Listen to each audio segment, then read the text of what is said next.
Good morning, everyone. Welcome to the July 26th meeting of the Brand USA Board of Directors. My name is Todd Davidson. I'm the CEO at Travel Oregon, and I have the privilege and pleasure of serving as the chair of the Board of Directors for Brand USA this year. And it's my pleasure to welcome all of you to our meeting here today and to officially call our meeting to order. Our first item of business is the approval of our minutes from our April 18th meeting, and those have been distributed to the members of the board in advance. And I would ask for a motion at this time to approve the minutes as provided. So moved. Thank you. Is there a second? Second. Thank you. All those in favor indicate by saying aye. Aye. Any opposition?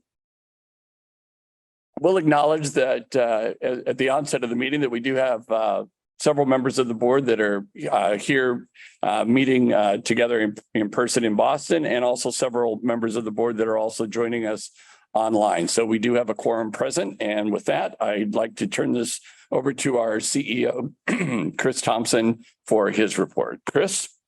Thank you, Mr. Chair. Thank you to board members that are here face to face. Always great to see you and to be able to interact face to face. Thanks to the board members who are dialed in. Thanks to my colleagues that are here from our headquarter office in Brand USA and those that are also online, I know, dialing in. We're also excited to have our partners from the Department of Commerce here. Brian Bell in his acting role as a Deputy Assistant Secretary. Is that right? That's right. And then Director of the office, and then Julie as a Deputy Director of the office.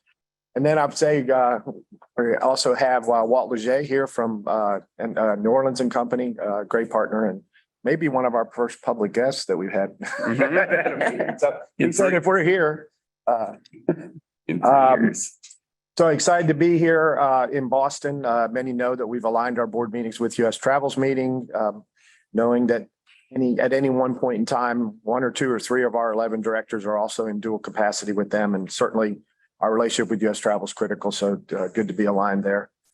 Today's body of work is going to be very prescriptive of the three meetings. We're going to always give you an update now 10 months into our current fiscal year. So we're beyond forecasting and actually seeing what the end of the year is going to look like. So we'll give you a little read into what that is all about. More importantly, at this meeting, mostly dictated by what we are required to provide by law and otherwise board governance is we're going to be bringing forward our fiscal 24 objectives and plan and budget that will require a vote of the board at the end. So, Mr. Chair, I'd remind you of that when we get to that point and look forward to doing that. But just from my perspective, a couple of updates. One of the things that has been going on now for about 2 years is in the midst of the pandemic, we took on, as many people did when we had some time to do otherwise, a strategic visioning and planning exercise. The results of that is going to be manifested in probably the most compelling way, informing the development of the 24 plan. I'd like to publicly thank the Coraggio Group, who was really helped us first off and out of the gate with some great visioning work as far as who we are, what we've done, how we've done it, how might that look differently given the landscape that we were in at the time and that we anticipated coming out of. Also, TH Easter Consulting Group, who've been very actively involved with us in our DE&I strategic planning and how to integrate that into the core of who we are, what we do, and how we deliver what we're delivering. You'll see, and I'll have a chance to share with you in a couple minutes, a brand new vision, a brand new mission, and some values that all have been broadened. As we were brought into existence in the very beginning, our mission and vision were very prescriptive, tied to incremental international visitation and spend. They're broader now to acknowledge, not to have those be any less a focus of ours, but to broaden that we need to be able to be part of thought leadership and just acknowledge a lot of the great work that's going on that's beyond the numbers, not the least of which is climate change, sustainability, and just the conversations of those types of things happening. So I'm excited about the end result of that. Here we are in the summer, but in the fall, we will be hosting our Travel Week UK and Europe event. I can tell you that it's sold out. Certainly the event itself is bringing the entirety of the travel trade across the continent of Europe together with travel suppliers to stay connected as it relates to packaging that's currently going on, and then certainly try to inspire some new ways and new ways of looking at delivering the USA experience. Two components of that event are the CEO Summit, which is now going to welcome 50 of our CEO colleagues at destinations and brands to London. We're back at County Hall, which is right downtown London, right next to the London Eye. So a great venue that we're able to go in and brand and actually deliver a really quality experience for our folks. And then the second component that's part of the event is the media forum. And so again, we're bringing in the travel media from all across the continent to talk about stories that have been told, the stories that need to be told, and then the partnership we have with them that allow us to do that in more compelling ways. So just a reminder to those that are coming and otherwise to the board that that's coming up. As far as recent highlights, I had a chance to lead a delegation of our travel suppliers on a mission that combined visits to both Japan and South Korea, to Tokyo and to Seoul. This is the fourth version of a mission that we've taken to that part of the world. We would typically have maybe 15 companies represented that go with us. I was really proud and happy to say we had 36 companies and over 50 representatives that went to Tokyo and went to Seoul. If I look at over the course of what we accomplished, I think we had 134 agents that we welcomed to some training exercises as it relates to making sure that the USA is represented and top of mind in that part of the world. I think we had 55 tour operators attend one-on-one business meetings. So the value of the actual B2B connection was personified and magnified in really compelling ways. We had over 1,700 pre-scheduled business meetings. Had some great interaction and engagement with our embassies in both communities, both countries. I will tell you that, and we'll talk about that a little bit today. The Asia Pacific markets are the ones that are a little slower to return to pre-pandemic levels. Certainly one of the last to come out of the COVID and are transferring from it being a pandemic to an endemic type situation. The Asian markets tend to be a little bit more cautious, have been a little bit more cautious about return to long haul travel. It's really never been a demand issue, but a lot of the things that are outside of our control, which is not the least of which the currency exchange in general, as it relates to the portions of the travel product that are still at high levels of cost. But we heard loud and clear that there's still a lot of interest, a real active interest in trying to get back to pre-pandemic levels of visitation and spend as soon as we can. So I have to say my personal involvement and engagement and reception in the market was really, really awesome. And we look forward. I thank Jackie and her team at headquarters and our team on the ground, boots on the ground in market to everything that they delivered and provided. One other thing that's happened since last time we met, I had a chance to testify in front of on June 13th, the Senate Subcommittee on Tourism, Trade, and Export Promotion. It's chaired by Senator Jackie Rosen from Nevada, Ranking Member Senator Ted Budd from North Carolina. The title of that testimony was Oversight and Implementation of the Travel and Tourism Legislation. I was one of three guests. Of course, Brian was there representing Department of Commerce. We also had Department of Transportation representation. And as has been the case, I would say in several opportunities I've had to testify in front of Congress, it was an acknowledgement of Congress's appreciation for our industry. Them being proud to having helped shepherd the extraordinary funding request to the result of which is $250 million of additional funding that were provided to help navigate our path out of the pandemic and into recovery. So really appreciate that opportunity. And again, we felt bipartisan support in that small group across both parties and at the highest levels of leadership in that committee. But last thing I'll focus on is IPW. We just completed in May? End of May. In May.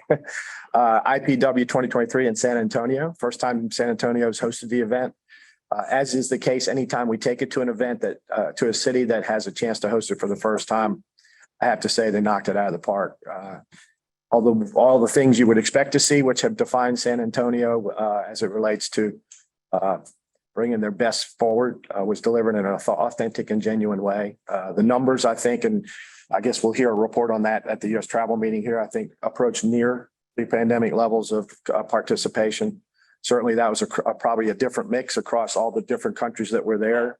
But I think there was lots of optimism, lots of enthusiasm. And I'll ask probably Aaron Wodenswartz, who his regular day job is SVP of Public Affairs and all things our relationship with the federal government, but he also has the role of being the general manager of our activation involvement at IPW. So I ask Aaron to throw in a few comments and then we can close out this portion of it with a little recap video. So Aaron. Yeah, thanks, Chris. And as Chris just said, IPW 2023 was, really a back to business sort of year.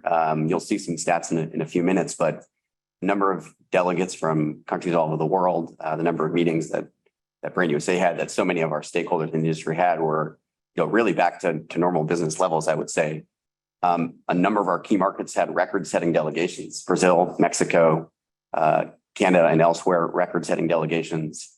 And even though we know that some of the Asian markets are a little slow to return, Chris just talked about some of the great sort of leading indicators, let's call them, from the mission. We also saw that at IPW. Over 50 Chinese buyers. The JADA delegation was back from Japan. We even saw some interesting emerging markets like Vietnam with really high levels of buyers coming to the show. For those that don't know, of course, IPW is the biggest travel trade show in the United States, exclusively focused on international inbound. So it really is Brand USA's biggest stage, brightest lights of the year. And all credit to San Antonio for really knocking it out of the park. A lot of the people that we've talked to on the media side, on the buyer side, had never been to San Antonio. The show itself had not been in Texas for over 20 years. And I had many people comment that it was a top 3 IPW of all time. Really, really memorable experience. So credit to San Antonio, amazing credit to US Travel for delivering the show. And of course to our team for Brand USA's presence and activation there. So, we feel really good about it. We're going to roll a video in just a minute here, but I just want to, hats off to our team across all of our trade meetings that we do, across all of our partner meetings, really try to bring to life an environment that's conducive to doing business for our industry. We feel that we all met our mission this year in San Antonio. So let's roll the video.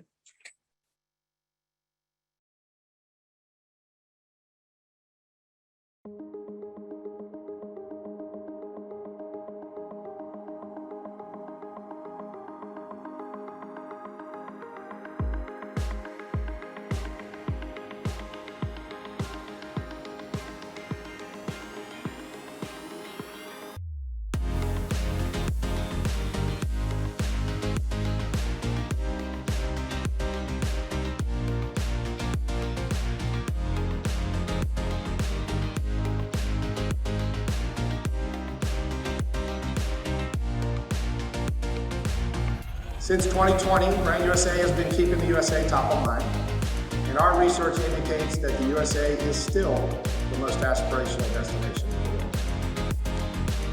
In fact, this week we're showcasing over 30 bookable itineraries in our booth, and I encourage you to stop by and explore all of them.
Chair, back to you. All right.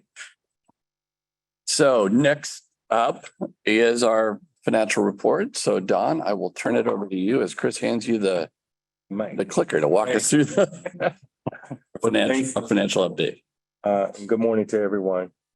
So I'm pleased to present our third quarter results. Overall, we're in a good spot. From a revenue perspective, we're at 79.6 million, and I believe that 100% sure that we're going to make our goal of 113 million and probably 121 million at the end of the period. From the revenue is distributed across the contributors as you see them on the screen. I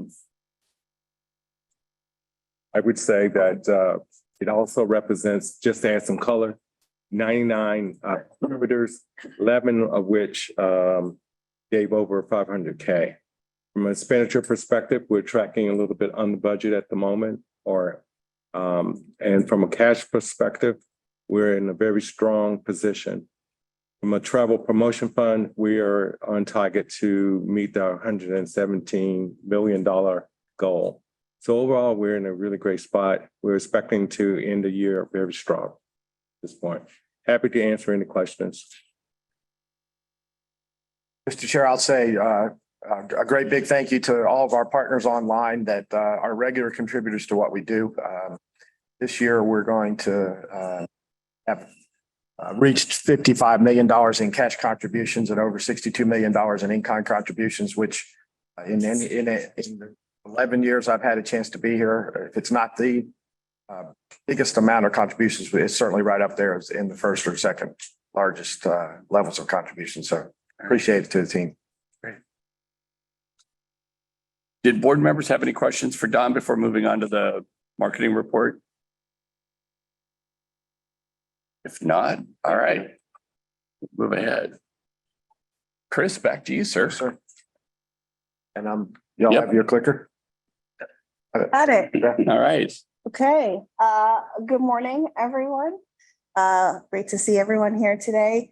We've been very active on the marketing side of Brand USA, and we're going to bring a couple of highlights to the table, show you how our campaign has been performing.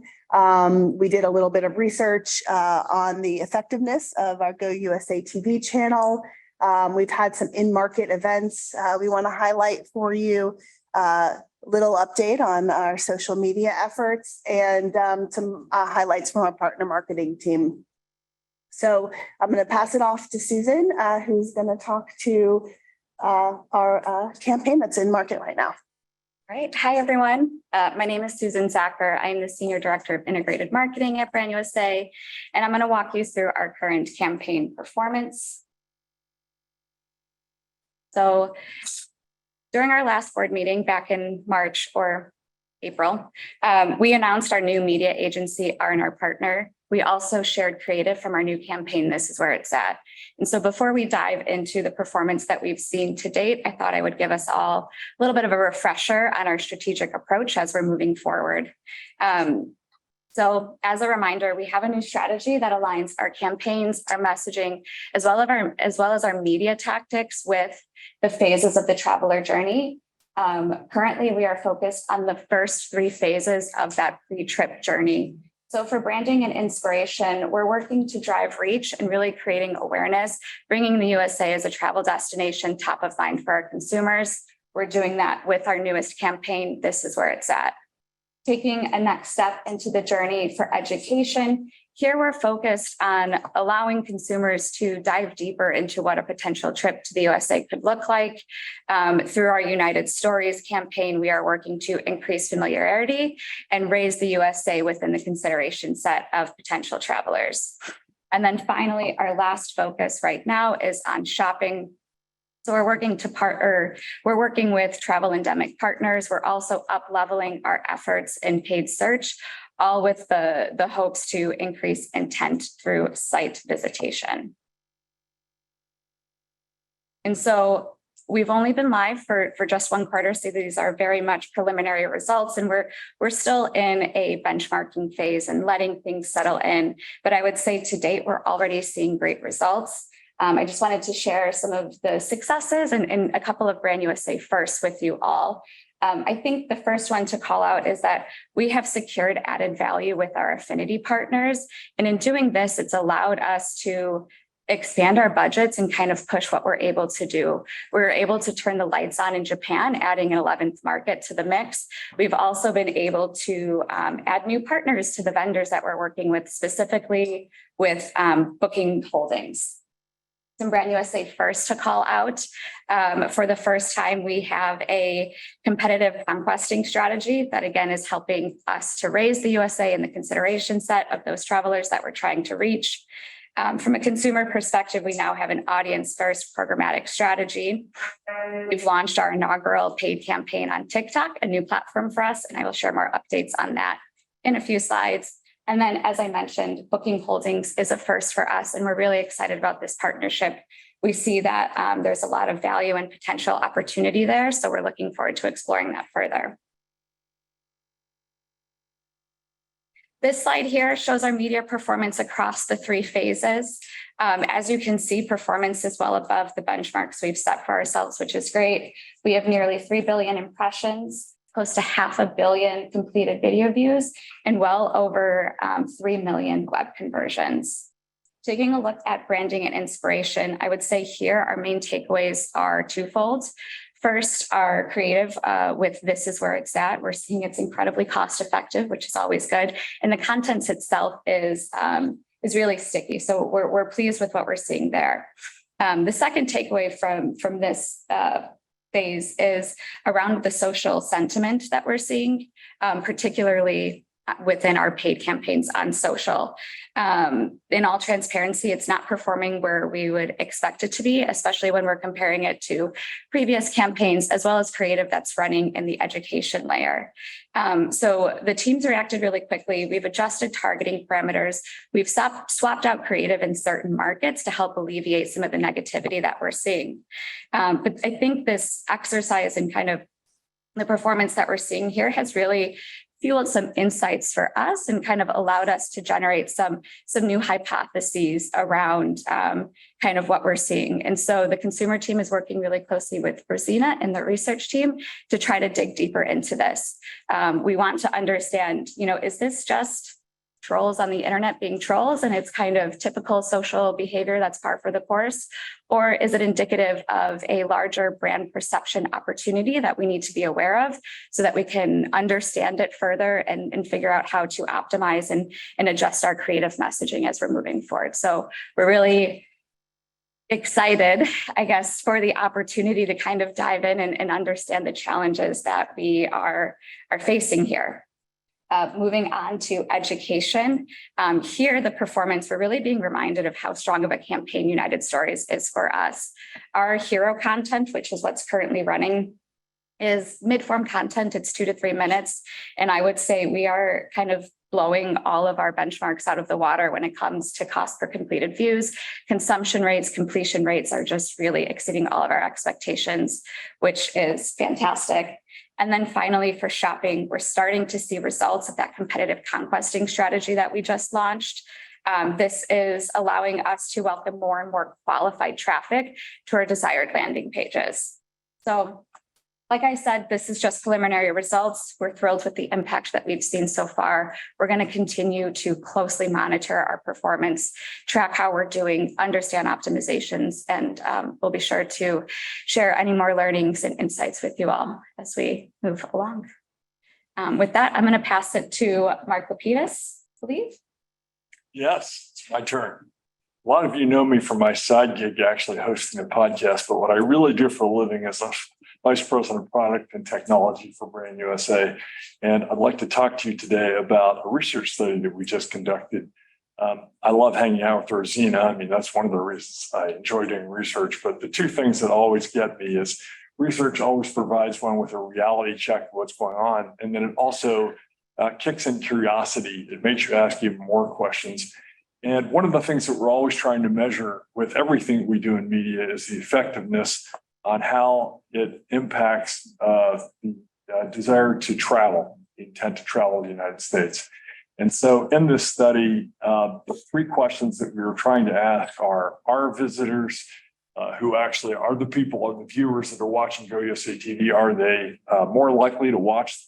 Are they more likely to visit the United States after they watch the channel?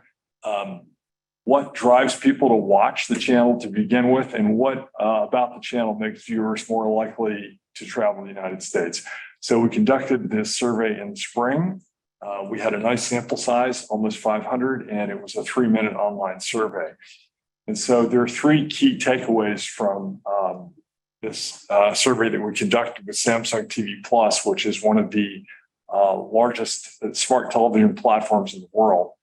The first is that Go USA TV does drive intent to travel. Viewers that watch it are 2 times as likely to plan a holiday in the next 12 months versus the non-viewers. This is an amazing statistic. Warmed my heart when I saw it because you just don't know what you're going to get when you do research. Number 2, Go USA TV viewers seek information about the United States after viewing the content. Susan talked earlier about the education process. It's really important that we go from kind of the inspirational level into the education level because it's the next step in planning a trip. And so 82% of the people that watch Go USA television have either talked with someone or browsed online after they've had that TV viewing experience. And the other thing that came out of this, which folks on Jackie's side will be thrilled to learn, is that 28% have either spoken with a travel agent and or booked a trip to the United States after they actually watched the television channel. And then the third takeaway from this is that after watching the channel, 86% of the viewers are at least somewhat more likely to consider the United States for a holiday. And perhaps the most important one that came out of this is 32% of viewers are a lot more likely to consider traveling to the United States. Then we have a bunch of verbatims on this slide that won't read to you, but the key takeaways there are on the left. What the people in the survey said was that the Go USA TV channel clearly promotes the United States as a great place to visit. It shows another side of the United States, which we're always trying to communicate to people that you can't necessarily see in brochures or in other places. It illustrates the geographical diversity of the United States, how big the country is, how many different things there are to do, and it showcases the different cultures, especially the different types of food that we have. Something else that isn't in here is that another thing we learned about the television channels that people are really interested in the original television shows that we made, which is also very exciting. Any questions about the study? Mark, do we take it all the way through to outcome as opposed to intent, click-through rates and things like that? I mean, do we need to start thinking through, if we don't already, devices that track accountable closure of the sale as opposed to people are improving our consideration? You know, we're working on a way that matches smart television. We're not quite there to be able to see how people jump off their TVs and into other things. We've discussed it, and perhaps artificial intelligence will bring us to the next phase of how we actually track that kind of behavior from television viewing to booking. It's really difficult to see because you're actually jumping devices. Most of this viewing is happening on a smart TV, not on a phone. It's available on a phone, but the vast majority of the viewing is actually on the streaming channel. The linear channel. Yeah. I just don't know whether it'd be a QR code or something that makes that acknowledges that challenge, but that nonetheless moves us from intent into action, or at least tracking that would be highly desirable, I would think. That's a really interesting idea. You're seeing high levels of engagement. It'd be interesting to track that all the way to the bottom of the funnel because we're still focusing at the top, which is desirable, but knowing how those people then physically behave as opposed to, I'm assuming it's self-reported that 28% talk to a travel agent or book something, right? It's how do you know what those numbers actually are? Because it, as a tool and as a channel, with presumably the more accountable it can become, the more resource you'd want to put against it. I think that's a great idea for us to maybe implement some testing around those things in the coming year. I'm not even sure what the devices would be. It just would be interesting to try to get it all the way into action as opposed to intent. Well, a QR code is a good idea to start. That's one of the ways that we got recipients to participate in this study, was using a QR code in television. You have to run it a lot. Frequency is important. Any other questions?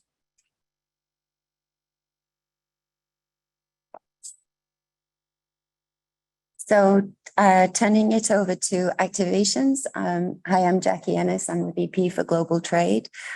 Just wanted to touch base on a couple of highlights from since our last board meeting. One of the biggest activations that we have undertaken this year is the RHS Hampton Court Garden Festival. The Garden Festival for the RHS takes place every year in early July. At the Hampton Court Palace, which is just about 40 minutes drive outside of London. And it's a 7-day garden festival that attracts about over 130,000 affluent and highly relevant, desirable audience to come to the palace to attend what is, I believe, the largest garden festival in the world. This year, Brand USA created its own garden for the first time called America's Wild, and it showcased the diverse landscapes across the United States, focusing on forest, prairie, and desert. We did partner with Trailfinders, which is the #1 largest travel company in the UK.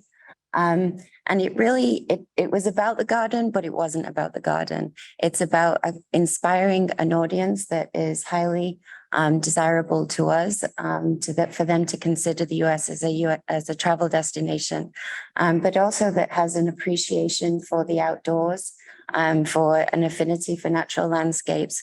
And we wanted them to be inspired to think differently about the United States. We will be giving a full report in November on the responses to this, to the activation.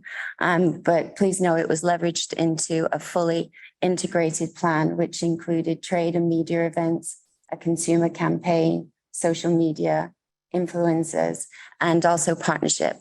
A huge part of our activation was also the integration of our partners at Travel Oregon and also Visit Charleston, who had their own gardens, which were spectacular, very, very nice, and really amplified the US presence at the show itself.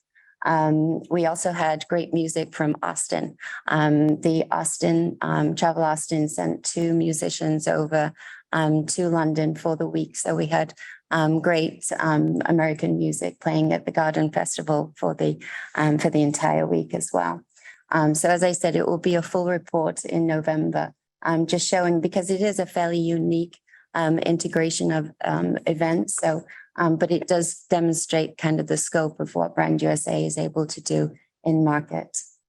And I then, just want to add one thing, because I think that what this is really great at is illustrating that the work that we do internationally can come from anywhere. It can be Brand USA led, where we create programs and bring our partners to the table, or it can be partner driven, in which they come to us and they say, this is something that we're interested in and we're seeking a partner to be a part of it. And I think that was the case in the RHS Garden Show, where we had partners come to the table and say, hey, we have this thing, we want to participate in it. And we said, that's a great idea. Let's figure out how to do it together and then make it bigger for you. So more of that to come. and then just to highlight, we also had tapping into our Independence Day and July 4th. July 4th is kind of a really lovely, convenient day in terms of our travel trade partners and media partners, because it is summertime. And it was a way of really gathering our top partners in market to come together to celebrate a uniquely American holiday. We had 9 such events across the globe. They were kind of goodwill celebrations, but we celebrated with almost 800 travel trade partners and media. And, you know, served traditional 4th of July food, sliders, burgers, but just really demonstrating an authentic US hospitality. Not to be remiss in terms of just outlining that since our last board meeting, we've also had 2 megafams taking place. We had our UK and Ireland megafam take place in April.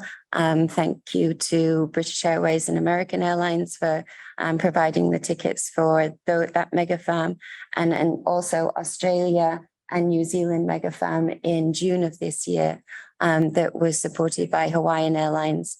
The finale being in Honolulu and the UK Mega Fam finale being in New York. But I'd just like to take this opportunity to thank both our partners, but also our destination partners across the ground in the United States. We have 11 different itineraries taking place across the nation. And we could not do that without the support of all of our destination partners. So we really want to give a big thank you to that. They were really outstanding, and it was great to have the Mega Fams back in play.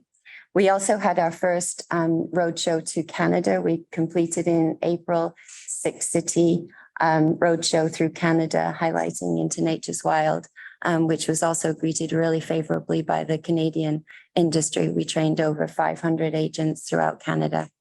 So those are just a couple of the major highlights since the last board meeting. Again, with some social media highlights. So back in January, Brand USA launched a new to us social channel on TikTok, which was a really big undertaking, but a lot of fun. This platform has become a huge growth and engagement driver for us.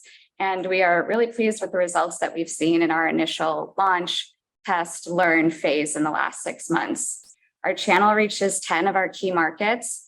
We have over 500,000 followers. We've generated almost 100 million views and have over 2 million likes so far. We're also experiencing overwhelmingly positive sentiment on our channel, which is always good news from a social perspective. And as I mentioned earlier, we launched our inaugural paid campaigns on this platform. We also have a really strong and robust boosting strategy that's allowing us to serve up platform first content that's really authentic to the experience on TikTok. So serving more of an organic feeling piece of content to our target audiences. And we're seeing that that's really resonating with them. So we're excited to continue to explore that and see the growth that we can have on TikTok. I will say that TikTok as a company has recognized our success. They've actually invited us to speak on a panel at ESTO to share more about the strategy that we have and the successes we've seen. So if anyone is going to be attending ESTO, I would highly encourage you to attend. Stacey Melman, our SVP of Integrated Marketing, will be there to share more about our strategic approach, some learnings that we have and key takeaways for other DMOs to take advantage of in their own TikTok efforts. Last thing I'll say is just a shameless plug. If you are on TikTok and you're not following us, please do so. We are at Visit the USA. We are sharing almost daily, really beautiful, really inspirational content. And while you guys aren't necessarily our target audience, I'm sure you'll still find some inspiration if you're looking to plan a trip to the US. A lot of other funny stuff. I just want to take a moment to shout out Corrales Rivera, who leads our social efforts and was also recognized as Destinations International 30 Under 30. So great for her and all the work that she's doing. Good morning. Today, I'm pleased to share a brief update on Brand USA's partnership engagement by the numbers. So when we last met in April, we shared the same dashboard with you. So our total partner participations are up 38% since last time. We've added several new active partners. We've met our average participations per partner for the totality of FY22. Since the last time we met, we've added 12 new unique programs and welcomed 2 first-time contributors and participants into the fold. So since April, that represents an additional 248 additional campaigns since we last met, representing a 78% increase. We've delivered an increase of 120% in impressions and logged more than 5 times the number of attributable bookings since we last met. So by the end of what is our third quarter, we have eclipsed or are pacing over the totals for FY22, the entirety of FY22. So we want to definitely thank our partners for continuously providing us feedback so that we can continue to deliver not only the performance results, but also a good experience from our service teams. That's all we have for you today. Great. Happy to share this exciting news for me as the head of the research department. We are undertaking a great amount of primary research to inform our strategy and to help our partners know more about the international audience. So with that, we started, just as Susan was saying, we decided to go with some creative testing to understand what's working. Delivery on those, we're hoping to have them by the end of this month. We're also going with understanding that things have changed. We wanted to understand what's changing within the travelers. So we have undertaken for, I think in my 5 years, is the first time I think that we're doing a brand focus groups in 11 markets, hoping to have results by the end of August. We have launched again our marketing intelligence study. We're running it a little bit late this year, but very pleased to inform that we've expanded it from 15 markets to 25 markets this time. Results will be available for the industry by the end of August, hopefully. Also understanding that things have changed and that we are a dynamic organization. We always want to engage with our partners. So in that instance, we have decided to go again and talk to our partners and understand ways of enhancing our value proposition. So that is not there yet, but on its way of being launched and hoping to have internal results by October. Also understanding that a lot of our efforts are going through social media and it's harder for us to track those results. We've decided to go back to a certain degree, the old fashioned way of doing surveys and understanding the ad effectiveness of our efforts. So it has already started, but at least the first kind of like way of results will be in October. And then after we get some of the insights from our focus groups and our marketing intelligence and see what's going on, we're also going to launch fairly soon a segmentation study to understand who the right audience should be targeting of our efforts. So very happy to be leading this with an amazing team internally and our amazing vendors to help us out doing this. I would say, while Brand USA is a leader in destination marketing, we also strive to be a thought leader for our industry, which is a foundation for this proprietary research that we're investing in, especially as the world is changing. And if it wasn't enough for all of the things that we're doing, we're also beginning the process of refreshing our consumer brand.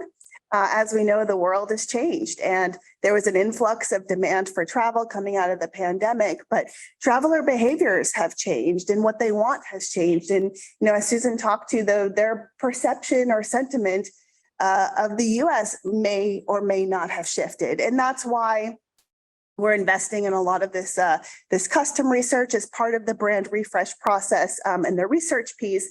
We will have those focus groups, and then we're going to have quantitative data to verify what we hear in those focus groups to make sure that that is valid in what we're hearing from our top markets. I want to talk a little bit about the reason why we're going forward with a brand refresh. And the goal is really to improve the brand perception of the USA as a travel destination to maintain our competitive positioning. US is an aspirational destination to people all over the globe.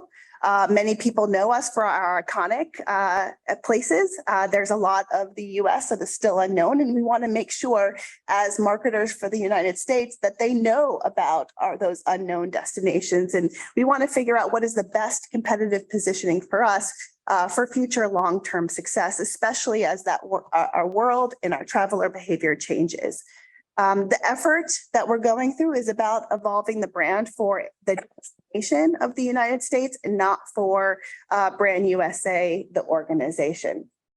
This is a look at the brand refresh process. It'll take a little over a year to complete. We're starting, as Rosina and I just talked about, with research and discovery to understand the perceptions of the U.S. as travelers, and moving into the strategy development phase, which is about brand positioning. So that's how travelers are going to see the United States. What is our brand story? So that's that internal manifesto that will serve as a compass for us for our strategic marketing decisions, and the brand identity. So how we look and feel in the market, what is our tone? And once that's all set, we're going to move into the campaign development and production process and create brand toolkits for our in-country partners, our media partners, to be able to then convey our brand to their audiences. We've been in the process of the initial part of this process was looking inward first. And so last week we ran a whole bunch of sessions, 3 lunch sessions, hit about 80 different destinations of all sizes at Destinations International. We had brand focus groups, but the feedback is not stopping there. For those of you who are, maybe listening to or watching this board meeting, we want to make sure that we hear from as many industry stakeholders as possible about what you think the opportunities and the challenges are in facing the USA as a tourism destination. So this QR code will take you to a short survey that will take about 10 minutes, maximum 10 minutes to fill out. It's about what you think the opportunities are, the challenges, how you market your destinations. And we're going to close that survey in about 3 weeks. And we'll send this link out as part of the follow-up for this meeting. So if you did happen to participate in the DI sessions, this is the same thing, so you don't need to do it again. All right. And that wraps up the marketing update. Well, Stacy, all of you, thank you very much. Chris, I want to commend you and I want to commend the team because your approach presentation forward, number one, that you're highlighting the staff and the talent that we have at Brand USA, and making sure that we're hearing directly from the folks that are implementing these programs is a tremendous benefit to us as board members, and certainly to our audience. By the way, I understand there were about 350 folks that have signed up to be viewing this meeting online. Not sure if they all made it, but we've got quite an audience that may have tuned in. And we've got Walt here in the room from New Orleans. So representing those 350 people. Yeah, so you are their designated. They can text you directly if they have. Yeah, that'll work out very, very well. So the other thing I want to commend the staff team on in particular is I think these board meetings are not only an opportunity for us as the board of directors to hear how the programs are progressing, and to solicit questions and any feedback that we may have for you in doing so, but you also treat them as informational sessions for that viewing audience. And, you are in a position to be thought leaders, to be leading in research and leading in marketing and leading in those that work. And we all benefit from the work you're doing, and we can learn a lot from you. So the fact that you bring those presentations forward in that way, and that you bring that information forward in between board meetings through webinars, through sharing the research and the opportunities is incredibly valuable to your partners. So I know, Cassidy, for example, you talk about those hundreds of partners that are participating with Brand USA directly. There are hundreds more that are benefiting from the work that you're doing that you may not have an LOA with or another agreement with, but they are benefiting from your work, and you're truly helping raise the tide for everyone. And just as one board member, I'm very grateful for that. And I just wanted to make sure I recognize that here today. With that, I am going to turn this over to our CEO, Chris Thompson, because this is important part of our meeting here today, and we're dedicating a large portion of our meeting to the FY24 business plan. As Chris noted at the beginning, This is required of Brand USA, of us as the board, to adopt these objectives and this budget to then submit to the Department of Commerce. And the secretary then has her responsibilities regarding the adoption and the acceptance, I guess I will say, of those objectives that we bring forward.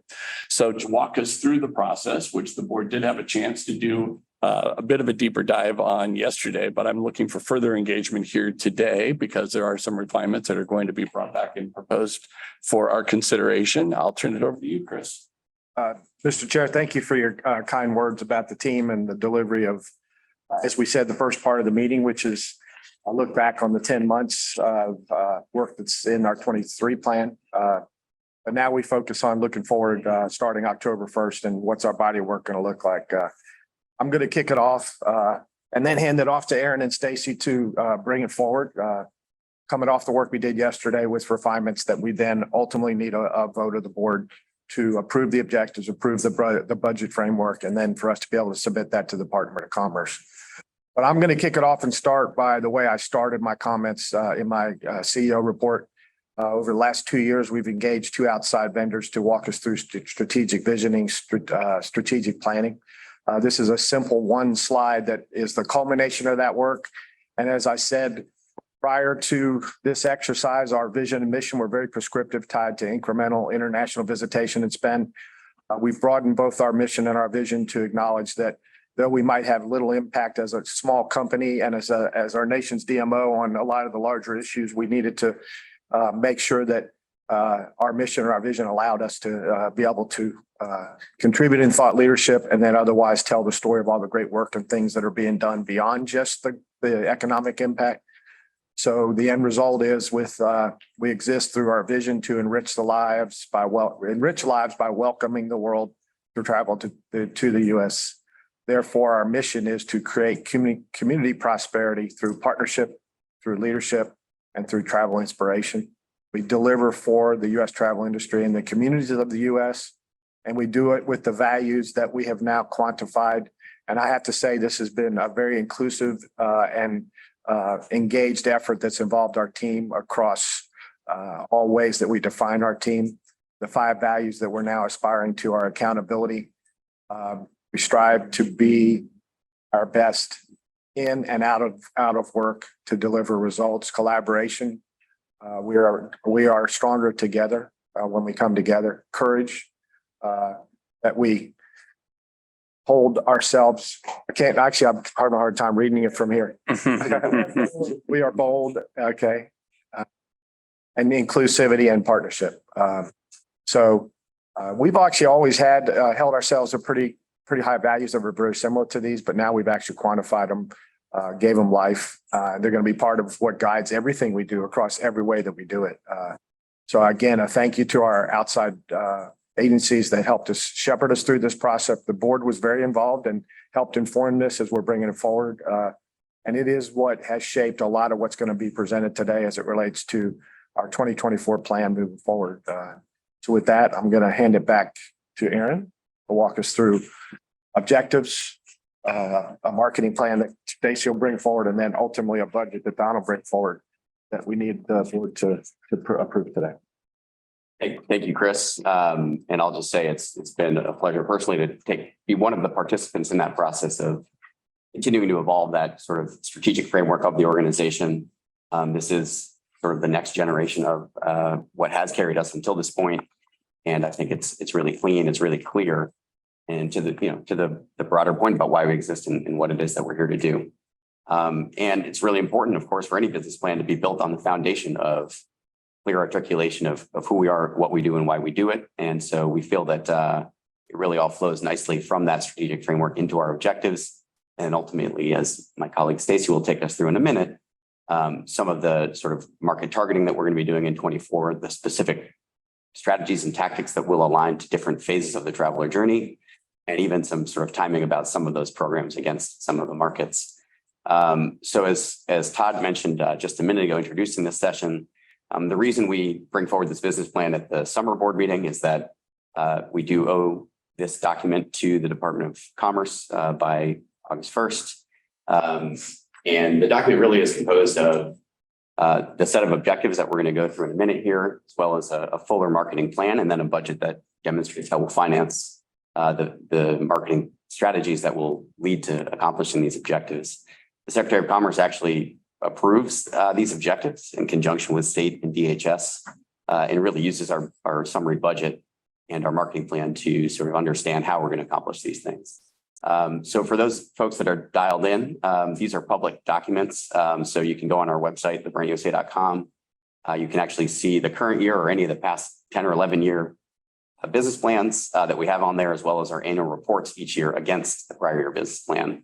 And you can get a sense of how these have evolved over the years and the types of things we've been able to bring forward each and every year since we started. So the board did receive a rough draft version of this, I think last week as a pre-read. And we had some discussion yesterday around some of the items here. And we're going to bring forward today, hopefully for a vote, although also for discussion, a set of 4 basic objectives, each which has a goal, a series of strategies, and a series of very specific KPIs for fiscal year 24, which for us is October 1st of this year through September 30th of next year. Each of the organizational objectives we feel are fairly evergreen. They may have some modification year to year, but the organizational objectives really should be things that are serving us year in and year out as we go about our business. And then what you'll see is as we get to get more and more levels of detail through the goals, how we're going to accomplish these things, the strategies, which are the specific ways that we're going to accomplish those goals, and then the KPIs. Those really are going to depend on the specific year and the specific set of strategies that we're pursuing. So I'll dive in here. We have one slide for each of the 4 and then kind of a global view on a grid. But this is very much, for the board's discussion. I believe the vote would take place once we get through both the objectives as well as the summary marketing plan and the summary budget. At that point, the board can, of course, give us correction or approve straight up. So let's dive into it. Aaron, one thing I would just like to mention, I know you mentioned in the past, but our partnership with the federal government is guided by the National Travel and Tourism Strategy. So we take that seriously. We're acknowledged in that strategy that suggests in the absence of Brand USA hitting 90 million visitors and $279 billion in spend by 2027 would not happen. So we're aligning our responsibility as an organization acknowledged in the plan in partnership with the federal government in collaboration with the industry to collectively try to achieve those goals. So I just thought we should say that, particularly since Brian and Julie are here. And Brian's responsible for shepherding travel and tourism policy across 9 federal agencies in partnership with Congress and certainly the administration at the moment. So I think that's just a critical component part of it. Great point. And for those members of the public, this document does specifically call out that alignment as part of the overall business plan. So the public will be able to see this once the objectives are actually approved and it's officially final. That's when we post it on the website. And so usually around the start of the fiscal year or so, for those that are interested, you could go to thebrandUSA.com and actually see the final version of this. For today, it's for the board's consideration here in open session. So the first organizational objective is to establish and maintain the USA as the preferred global travel destination. The specific goal in 2024, the how we're going to do that is to create innovative global marketing programs to inspire and sustain visitation. You heard a little bit of some of those specific programs in things we're doing this year, some of our brand refresh. Stacy will put a little bit more meat on the bone in just a minute. The specific strategies underneath that for 24 are to build positive global brand perception and to increase marketing effectiveness on intent to visit and desirability. So these really are the precursors to the ultimate outcome of the visitation and the spend, but necessary precursors so that there is fertile ground for us to plant in and that there's a wide universe of people that are likely travelers to come to the United States. The specific KPIs that we're looking for 2024 are on a very macro level, an overall 3% increase in brand perception of the USA as a travel destination. And then specifically as it relates to those that are exposed to our programs, an overall 6% increase in that brand perception. In terms of intent to visit, which is sort of one sequential layer a little bit lower in the funnel than that brand perception. We're looking on a macro level at a 3% year-over-year growth in travel intent and a 5% increase in travel intent for those exposed to our advertising. So these are really about, again, getting the ground ready for ultimately the visitation and spending, which we'll talk about in the second objective. What I think I'd like to, I'll just go through the four and then we have the global view at the end. So if the board has some comments, I think that's probably the right moment to have some of that discussion. The second organizational objective is to contribute to community prosperity by driving international visits and spend. The goal is to build a foundation for the long-term growth of the U.S. visitor economy. And we have a number of strategies here. The first is simply to grow visitation from key markets.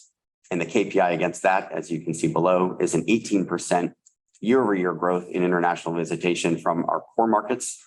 And then we do each year, and it's in our annual report, in ROI study or an economic impact study.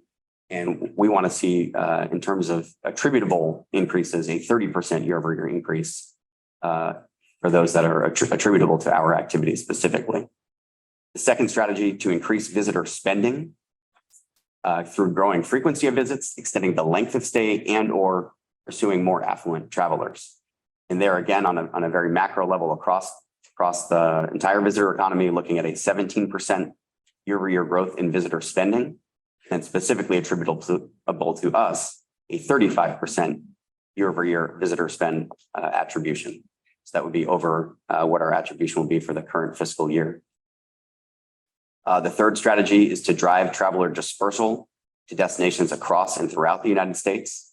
And the specific KPI that we're looking at for 24 is to include a minimum of 180 beyond the gateway destinations within Brand USA's marketing efforts. And I'll note here, we do actually track this in our annual report as well. And it's very much in our mandate to have a balanced approach to rural and urban. And our final strategy here, to expand Brand USA's presence in markets with the greatest opportunities for growth. And we're looking at a minimum of 5% of our media budget to invest in growth markets rather than mature markets. Third organizational objective, to lead and engage stakeholders of the U.S. travel industry. Kind of a nice segue from the conversation we were having just a minute ago. The goal here in 24, to develop valuable programs for stakeholders to support international travel efforts. And there's, again, 4 strategies, each with a corresponding KPI. The first strategy, to nurture existing collaborative partnerships. And we're looking to maintain at least a 90% partner sentiment that Brand USA provides value to those partner organizations. That's an annual partner survey that we conduct. And then also to maintain a retention rate of year-over-year partners participating with us in our programs of over 90%. We're also looking to expand opportunities for partner engagement. And Cassidy shared some of the year-over-year numbers from the last 2 years a minute ago. So we're looking to continue to step up those figures and get at least 300 unique stakeholder participants across all of our programs. Of course, this is a big way that we're able to attract contributions from our industry stakeholders. And so we'll be looking once again to minimum $50 million cash contribution requirement in order to make sure we draw down the full amount available from the Travel Promotion Fund. And then the final strategy here, to engage and promote a diverse base of U.S. stakeholders and to create opportunities throughout the travel industry for underrepresented groups. And we're going to, as I mentioned a minute ago, we do track sort of rural versus urban inclusion per the Travel Promotion Act in our annual reports. But we really want to go a level further here and establish a benchmark for our support and work with really more at the business and the firm level, minority-owned businesses, small businesses, rural businesses. There's a number of tools that we've been bringing online, and we're going to be looking to benchmark this in 24. So we have a real baseline to work from into the future. And then finally, the fourth organizational objective, to maintain excellent organizational integrity and reputation, setting the standard for the global travel industry. And our goal here is to evolve Brand USA for the future and grow our culture and team. And then the specific strategies we're looking at are to maintain top standards that protect our public integrity.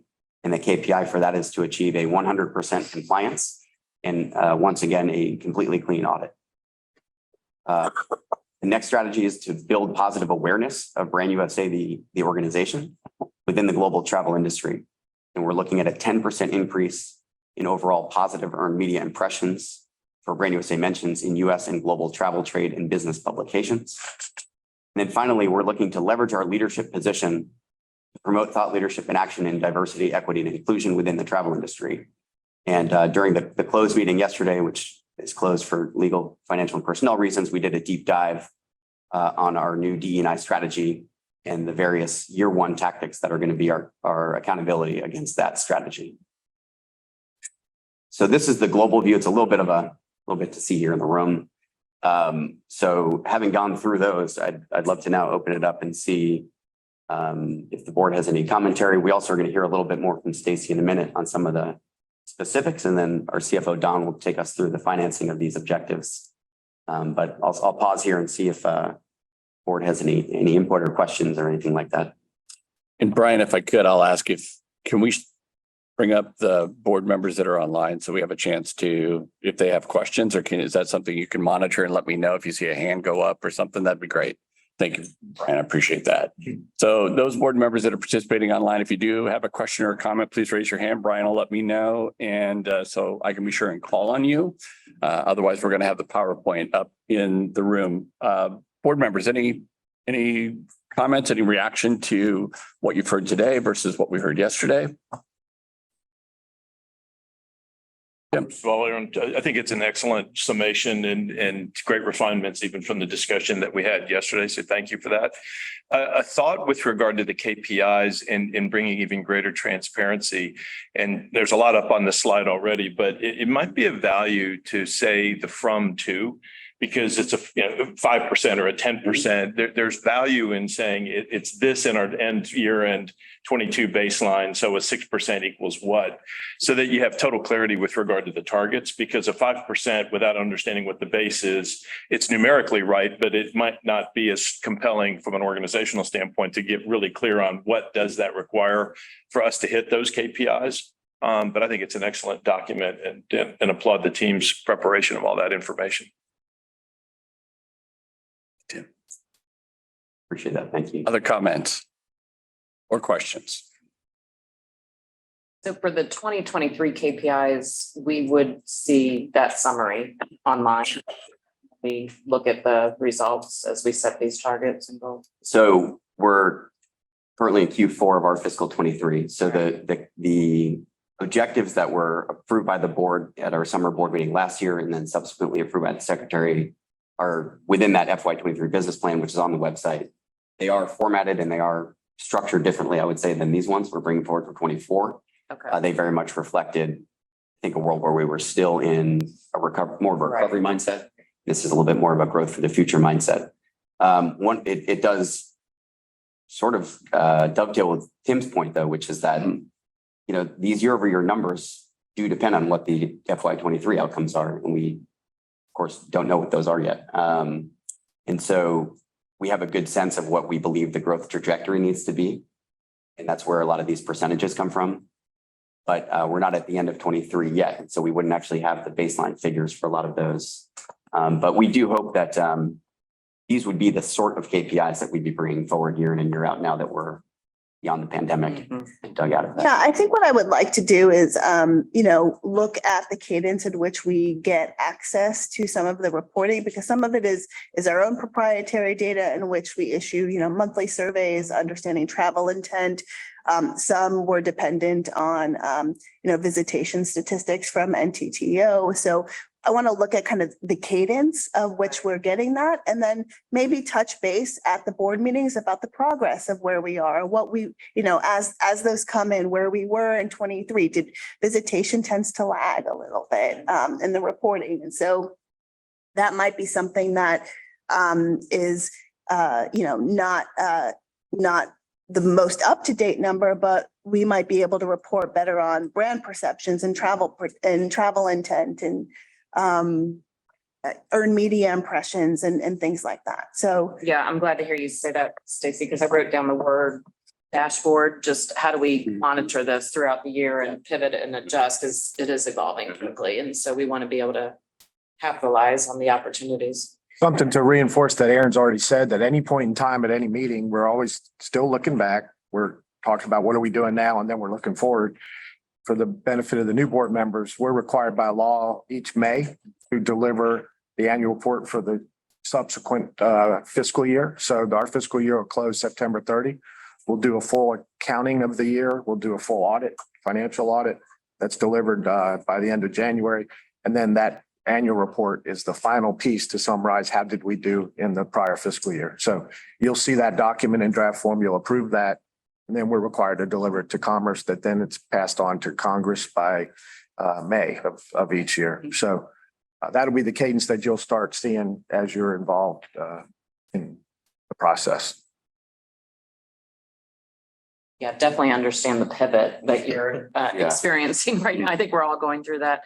But it would be good as we start seeing the momentum to see an ongoing measurement, like you said, Stacy, of whatever's available. Not all of this will be available regularly, but And particularly because these KPIs are very directional about the overall success of the US travel industry as a destination.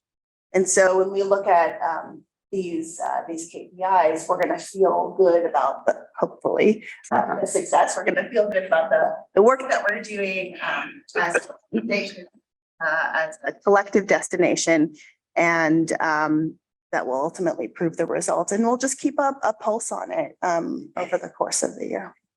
Just to underscore what Stacey said, some of these things, there will be some real good real-time data, and some of them are very much you can call them lagging indicators, but the results do lag quite a bit. So our annual report is 6 months after the close of the fiscal, but that's also, the final arrivals figures generally tend to come in around that time as well. And there's often, revisions in future years and so forth. Obviously, the final document we send will have all the formatting correct. I see a couple of alignment things here. But happy to entertain other comments or questions as well. I'll just jump in real quick and kind of riffing a little bit off of Tim's point about transparency into the KPIs and understanding, what does 3% growth mean or 18% growth mean? I just want to also applaud the team for recognizing that we've got something new up there that we need to establish a benchmark for. This is new work. We need a benchmark. We're not, and we're not going to create some arbitrary growth number before we really understand what the current status is. So appreciate that. Also appreciate the feedback that the team took to heart, especially around objective 1 in stating, maintaining our position, America's position as the preferred destination. Very, very powerful. Yeah. And then the way you've also modified objectives 1 and 2 so that you've kind of got that strengthening that brand perception and our marketing effectiveness. And then objective 2 being really what are the results of that and how do they manifest themselves in terms of growth of spend and visitation as well. And final point just for me is your acknowledgement, especially under that objective 2 about community prosperity, that we're recognizing that we're driving prosperity through dispersing travelers, whether we're dispersing them geographically or we're dispersing them throughout the year. The more we can do to balance out those shoulders and peak seasons and to make that spend feel more universal, more year round and felt throughout the nation, across the country, the more prosperous our communities are going to be in the businesses accordingly. So I applaud the team for calling that out as a specific strategy and a subsequent KPI. Any comments from folks online? There we go. Todd, I'd Yes. just like to second what you just said. Thank you about the community and the communities and the year-round business. Beautiful. Thank you. That really does flow from the strategic framework that Chris presented a minute ago. And we really, obviously the economic impact being dispersed in communities throughout the country is critical, but it's even more than just the economic impact. It's the connectivity with the world. It's the ability to, grow, to plant the seed for the future for communities that would otherwise not be in international markets or exposed to international travelers. I'll just add from a little bit of an aside, we've even learned in Oregon through some research that we've done that both domestically and internationally, that visitors as they return home from their time in Oregon, go home changed. I say they're a little bit more Oregonian in their behavior. It's all the Pinot Noir. And it's a good thing that, you know, but usually what it means is, and what we were measuring is how have we changed consumer behavior? How many visitors have returned home? And what we're finding out is that visitors are now seeking out Oregon products because they've been exposed to them in Oregon on their vacation. So there could be Oregon wines, Oregon beers, Oregon cheeses and chocolates and seafood, et cetera. But it's because of that experience in Oregon. So suddenly you discover that what was once seen as that direct investment from a visitor in terms of, you know, an airline ticket and a hotel stay and some meals in restaurants, et cetera, you've actually grown markets for agricultural products, usually value-added agricultural products, once those visitors have returned home. And it's a pretty powerful message for us to remember as the travel and tourism industry as well. So, great. Stacy? Yeah. All right. All right. Well, that's on the trigger there. So an important part of our annual planning process was digging into data from each market to develop objectives for each of the market regions that we're active in. We analyzed each market looking for opportunities, and it was clear that there were 6 objectives that rose to the top and aligned to our organizational objectives that we viewed. We're prioritizing 1 to 2 market objectives for each, or 1 to 2 objectives for each market to ensure that there's a connection between the strategies, the tactics, and also because we operate in such a global team, to keep everybody unified and focused on what we want to achieve. So these 6 market objectives are aligned with our overarching business plan, and they're focused on growing visitation, visitor spend, and improving perception. So I just want to call out that for objective 1, strengthening the brand presence of the USA as a travel destination, as well as improving perception of the United States as a travel destination. Those are aligned to objective 1, as we just reviewed.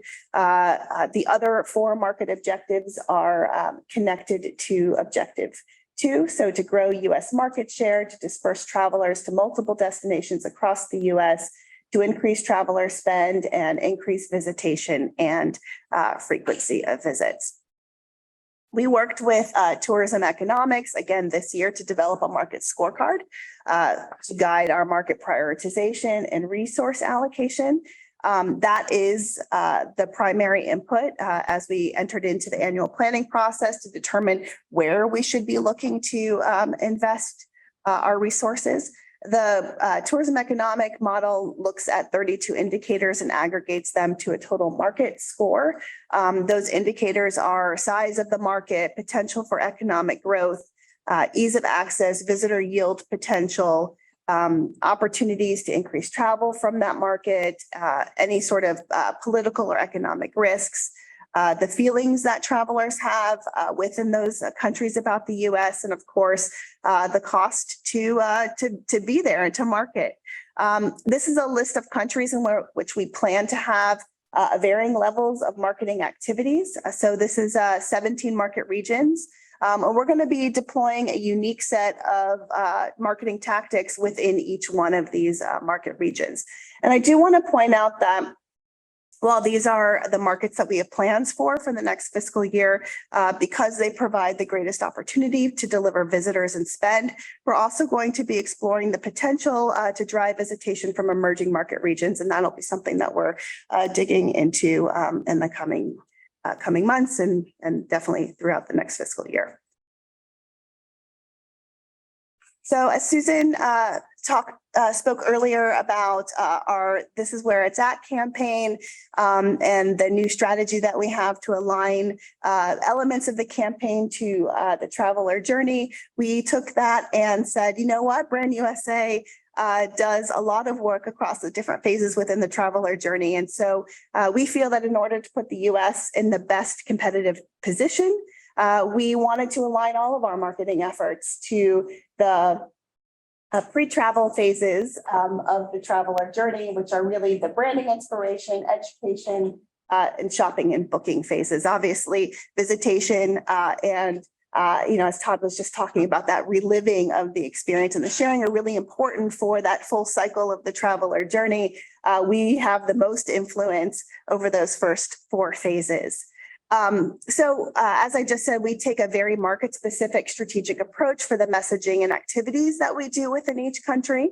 But I want to hit on some of the highlights of the activities that we're planning for next year within those first 4 phases. So for branding and inspiration, I mentioned just a few moments ago that we're going to be evolving our brand refresh efforts, but independent of that, the marketing work that we're doing is not going to stop. In fiscal year 24, we're going to execute 2 global brand campaigns. We'll be evolving our "This Is Where It's At" campaign, so it remains fresh. We launched that campaign in April, and that will be going through September. And we've been hitting the right kind of frequency and reach with that campaign. But we want to make sure that as a destination and as an aspirational destination, that we are staying at the top of the mind of travelers and keeping them excited about the U.S. And so we'll be doing some work there and then launching those campaigns. Also in the fall, particularly in alignment with the international NFL series, we're going to be launching campaigns both in Germany and the UK in coordination with the US sporting activity that's happening there. From an educational phase, we're going to continue the work that we're doing on social media to promote engaging social content that's focused on a variety of themes like cool things to do in specific locations, 72-hour guides, focused on upcoming events and festivals, really to drive travel from mostly our proximity countries like Mexico and Canada to get them to come here for longer weekends or specific passion points and experiences. And working, of course, with content creators for them to tell their own US experience stories within their markets.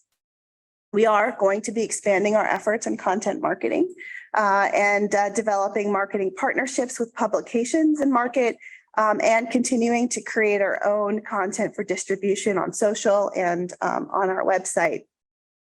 Speaking of our website, we're going to be replatforming and redesigning that in the coming year. And we're going to be also expanding the earned media efforts that we have been doing in market with more media missions, additional press trips, in-country activations and media events, continuing on the work that we've done, the foundational work that we've done this past year, really building those relationships with T1 media publications. And we are adding into our cooperating marketing partner programs, incorporating new custom data sets so our partners are able to reach a much more qualified audience. During the shopping and booking phases, our activities during that occur both directly with OTAs and tour operator co-ops, but also indirectly through agents and tour operators who sell the USA experience. So this year, we're going to be having sales missions in India, Mexico, South America, Australia, Canada, Japan, and South Korea. Sorry. We're going to engage with travel buyers in Europe through Travel Week. We're going to create product fams and host mega fams, bringing agents from the UK, Canada, Korea, and Germany. And we're going to be oh my God, let me cough. 1 second. And we're going to further invest in the MICE market, extending our presence with IMEX and creating content to reach meeting planners. We're also going to continue to educate destinations about the tourism exchange, getting them excited about the potential for that product. And finally,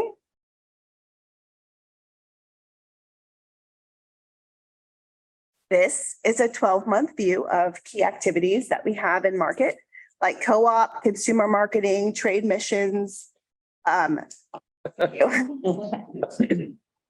I think it's just all the air conditioning. Hmm.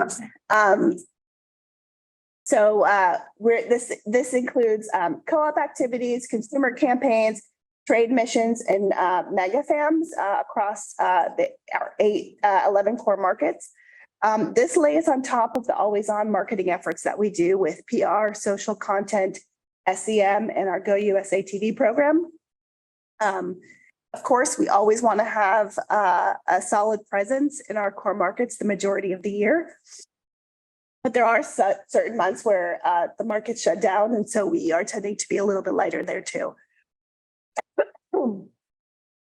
Also, I want to say that this timeline is still evolving. So we're going to be making adjustments over the next couple of months based on recommendations and feedback from, my God, this is so strange. Okay. I'm fine. We're going to be making adjustments over the next couple of months based on recommendations from our agency experts and our in-country teams. And as we continue to talk with our partners in market like the RHS Garden Show and see about the customized approaches that they're interested in. So I'll take a minute and happy to answer any questions specific about those marketing activities and anything else. All right, Stacy, thank you. Again, for board members that are online, if you virtually raise your hand, Brian will alert me that if you have a question or a comment that you want to share. Board members that are here in the room, any questions or comments with what Stacy shared with us?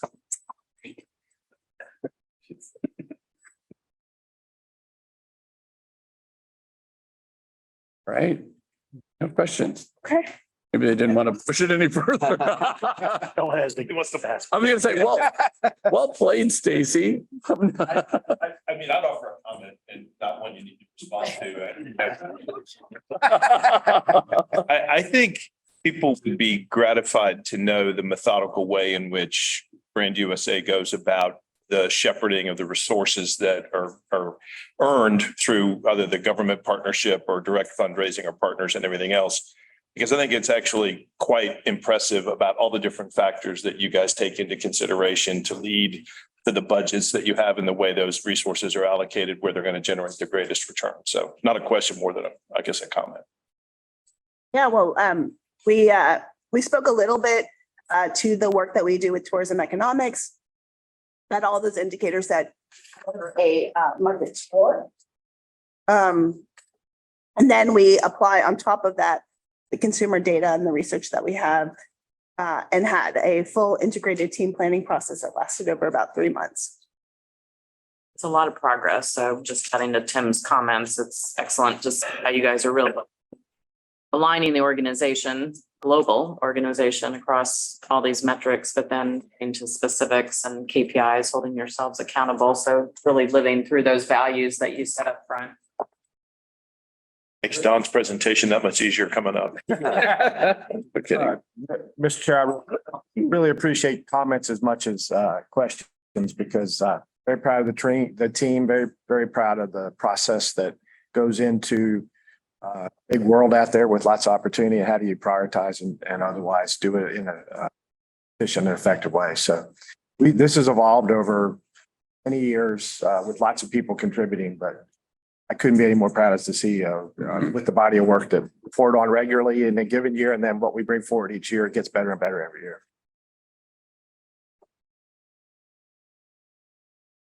Done. Sir. Bringing it for a landing. Yes. So the question is, what does this cost? You all got the detailed plan and we had some discussions yesterday about it, but just in summary, what we're proposing is $220 million in revenue and $269 million in expenses. From the revenue perspective, we are focusing on getting partner cash contributions of $55 million, partner in-kind of $55 million, matching funds of $110 million and $750,000 in sponsorship from a revenue perspective. On the expenditure side, what I'm really proud of is that this proposed budget, is just 5% overhead. 95% of it is going toward marketing directly to our mission. And that, again, that's $269 million. Stacy has shared some details about what that consists of, which I thought was fairly comprehensive. But we're happy to answer any questions about the budget otherwise. And if I'm a board member, I'm saying, how can you spend $270 million against $220 million in revenue? The reason why we're able to do that is because of the congressional relief funding. Within the absence of that, our budget would be $150 million. And so never take for granted the relationship we have with Congress, never a better indication of the relationship we have with our federal government partners, and particularly with Congress across two chambers, both parties at the highest level of leadership. And I'll just say one more time, in the absence of the congressional relief funding, we would not be able to deploy like we're deploying right now. And this year in particular will be manifested in more so in any year leading up to it. And then even in the years after this, because this is the year we're actually going fully deployed in the markets with even with the challenges coming out of China and Asia, but to a level that we would not be able to do in the absence of the funding. So, and we're spending at a really high level on a monthly basis. So the team, because I've been challenging them to say this is a big number, how confident we're going to hit that?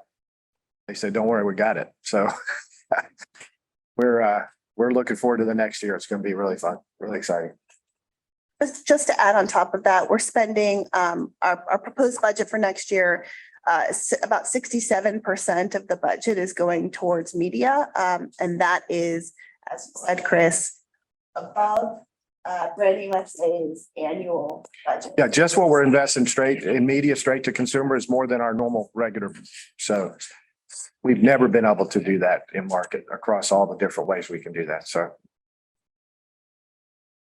Mr. Chairman, I guess we're at the point now to entertain any final questions as relates to objectives.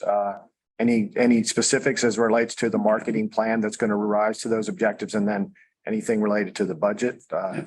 And once we've answered all those, then we really need a motion to approve the objectives as presented.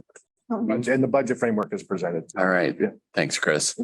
So board members, with that, are there any final questions before we actually move to taking action on this? So either those here in the room or those that are joining us online. If not, I will entertain a motion to adopt the plan and budget as presented. So moved. Thank you. Tim, second. Second. Don, thank you. All those in favor indicate by saying aye. Aye. Any opposition? All right, motion carries. Thank you. Congratulations and thank you Thank to the team. I know the amount of work that goes into pulling something like this together. And but I also know for each of you, it's a bit of a labor of love, and I'm grateful for that as well. So with that, Chris, I know we're going to move into some Q&A here, but I wanted to afford you an opportunity for anything you want to say in summation now with the adoption of the plan. If not, We've had enough said. all right. So board members, any questions that you may have about anything over the last couple of days before we go to questions from the audience? Just want to afford you that opportunity. Well, I just think it's great. Again, the plan that's been laid out and the fiduciary responsibility that you all have taken this quite seriously and aligning the organization, but obviously making sure the money is effectively spent to benefit all of the travel industry. I think that as we always think about, different celebrations have a dark side when you see the lift and the excitement of having these types of resources and the benefits of them. So we'll have to continue to look at this as a case study for how this level of spending can in fact make a substantial impact to the travel industry and benefit our whole country economically. So I think it'll be interesting as we look back on this plan and realize, what it will bring to the rest of the country. I think it's a great point, Stephanie. And I didn't think Rosina had nearly enough work on that research slide. So we'll be sure and add. think one other comment in addition to seconding everything Stephanie said, it'd be the merit.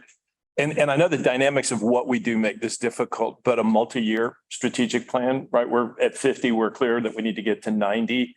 There's nothing wrong with falling short of KPIs, right? It just gives you the input to say course correction for subsequent years. I think the same degree of rigor that has gone into the next fiscal year, maybe not the same, a like-minded approach to 2025, 2026, 2027 to get to the 90, to just be able to give us, because I think that's, Aaron, how you got to some of the percentages that are in some of the KPIs, whatever the baseline may be. It's really what's going to have to happen.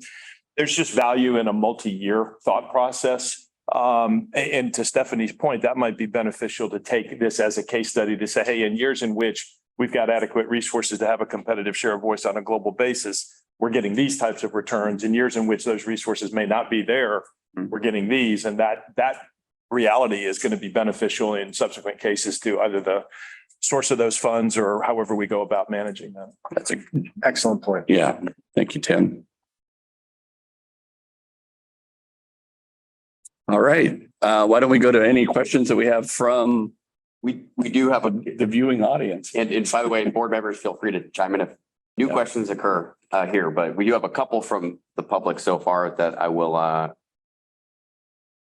read and either attempt to answer or distribute here. So there was one question, which is that getting a traveler visa to the United States continues to be a challenge, especially from Asia. What is Brand USA doing to alleviate that visa process? So I'll just make a couple of points here. The first of which is that, this is one of the top issues that many people in the industry are focused on. Obviously, U.S. Travel Association, who are the umbrella advocacy organization for our industry, pretty much their number one issue at the moment. And can't walk down the hallway here in Boston without hearing about it. We're also joined here from our friends at the National Travel and Tourism Office, and this is obviously one of their key focuses with their partners at the Department of State.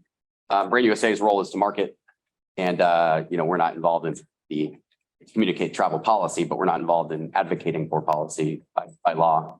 But here's some good news. Just despite some of those challenges that we know exist, we do know that something like around 60% of our visitors don't require a visa to come here. Either they're from one of the 40 visa waiver markets, some of which are in Asia, or else they're from Canada.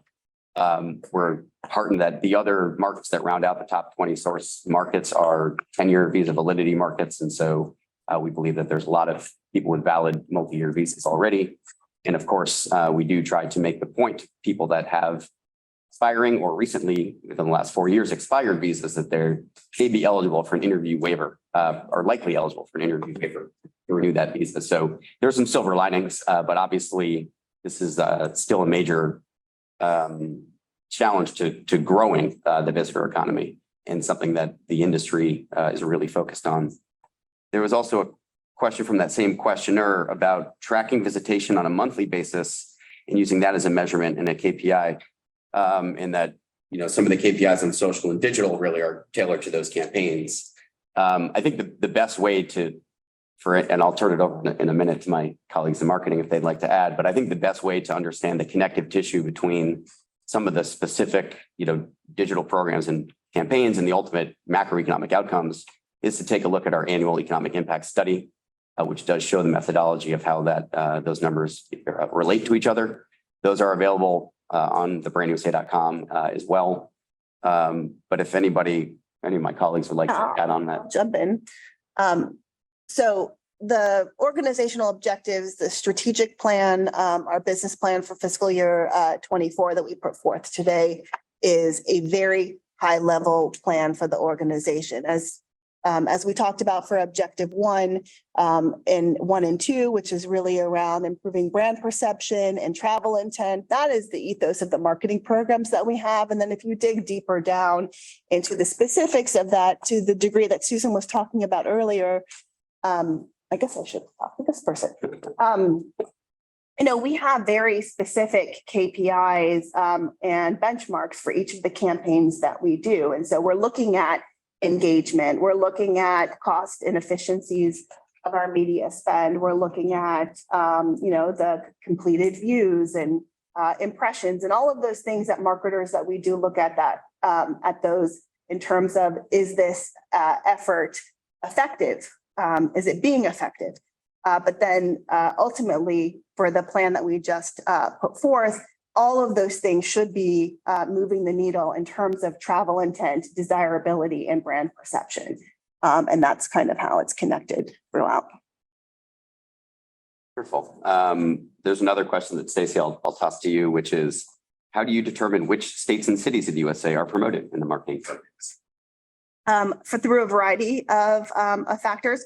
One is really about what are the consumer experiences the travelers are looking for. We want to highlight both the iconic experiences that people are familiar with the USA, as well as the unfamiliar and exciting. And we do a variety of promotion across across all destinations and experiences. So we have several things that I just want to highlight. One is our social efforts. So we're constantly looking for new and cool content to share. So we source user-generated content to help promote that, and that can come from any destination. As well as from our PR side and our global comm side, we have a quarterly public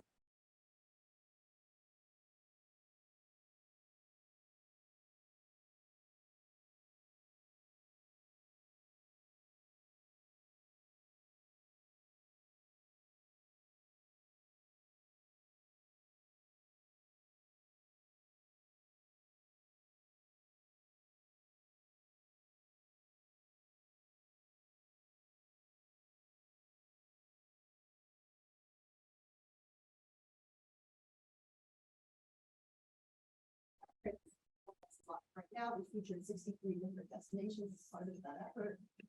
And we're always looking to make sure that we are being as inclusive. Our very diverse destination, and we want to highlight all of those amazing things. And then, of course, through our partnership marketing program, those are destinations where we include in our programs, but they raise their hand to participate with us through our marketing efforts. So I hope that answers the question. That's great. Yeah. And I think we're all proud that, we promote, as Chris likes to say, all 50 states, 5 territories, District of Columbia. And if you go to any of our consumer channels, if you start following us on TikTok, if you go to our corporate site and look at our reports, I think you'll really see that reflected very strongly there. We do have 2 other kind of related questions about sustainability, specifically one about the UK and somebody seeing a rise in UK travelers that are looking for sustainable travel choices, and another question just in general about where that fits in. And that's obviously, a major topic of conversation in every industry, including the travel industry. I'll start, and feel free, Chris, or anybody want to build on this, but Brand USA's job is to tell the stories of the experiences that exist in the United States. We don't have a specific product to sell, and we don't control a specific geography. And so we're heartened by the fact that, so many of our destinations and so many of in particular, on the corporate side of things, our companies, be it in the airline sector, lodging, attractions, transportation, are really making a lot of serious investments and serious pivots to, sustainable practices and products. And that's something that we know is going to be a winner in the years ahead. It is something that I think, in my opinion, in the DMO space, there are many DMOs in the United States that are also really leading the charge here. And these are all stories that, Brand USA can bring forward through the various strategies and platforms that we've gone through today, as, inspiring pieces of content, inspiring stories about the United States that will ultimately appeal to those travelers that are looking for that kind of thing. And I'll add that as demonstrated on the front end of delivering the plan, we went through the strategic planning and visioning exercise over the last 2 years, and that was informed internally by the team with the board's input, and then outreaches to industry partners. And they suggested that we ought to have a broader vision and mission that acknowledges the fact that though our contribution to any one of those global issues might be small, we always hold ourselves up as our nation's storyteller. At the minimum, we could just be the storytellers of all the amazing things that are happening across our industry by people that have a big play in that are making it a priority. And when you do that, I think you can realize that there's a lot going on here that maybe doesn't get told. And so I think that's one of the things we're going to try to do, is figure out how do we articulate that. I know US Travel is doing a similar exercise, and I think between us, there's a lot of really good stories to be told about acknowledging we need to take it seriously and what's being done. The other thing I'll add obviously, we're here promoting the USA internationally, but the National Travel and Tourism Strategy that we've referenced a few times, this is one of the 4 pillars. And so there's a whole government approach and a public-private approach being shepherded by the Commerce Department to try to inculcate some of these practices and try to understand what's happening, make sure this is the focus. The travel industry is really stepping up to this challenge at the moment because otherwise the conversation will happen to the industry. And so that's, I think that's where we're at. I believe we're out of questions. All right. I'm looking at Brian to nod his head that we are out of questions. All right. Mr. Chair, before we close, Please. this slide would just acknowledge the board's next meeting is November 14th and 15th. That'll be back in Washington, DC. So we look forward to closing this one out and then prepping for the next one. And we'll see you in our nation's capital again. Excellent. Excellent. Well, in wrapping up this meeting, then I do, even though they had to slip out literally just a moment ago, I do want to thank Brian and Julie with the National Travel and Tourism Office for not only coming early and presenting to us during an informational session, but being able to remain with us through the meeting. I think it will aid us with our business plan moving forward. The fact that they were able to sit here and hear the deliberations that we undertook as well. Chris, to you and the entire team at Brand USA, my heartfelt thanks for the work that you do. And to my fellow board members, thank you for your volunteer service on behalf of the U.S. travel and tourism industry. And to Walt and his 350 friends that are joined us online, thank you for your engagement and your participation in our deliberations here today. With that, we are adjourned. Yep. Sure.